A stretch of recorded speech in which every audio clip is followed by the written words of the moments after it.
Illustraci le iniziative del Carnevale Genoanese 2014.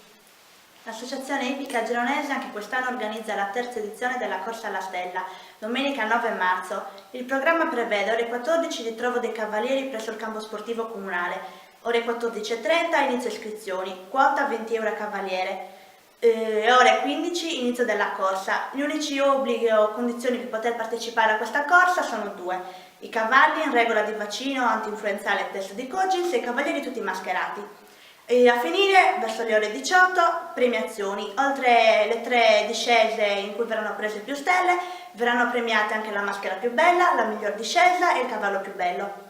Inoltre dopo ci sarà la cena per tutti i cavalieri e intorno alle ore 22 karaoke e ballo in maschera per tutti, accompagnato dal DJ Checco.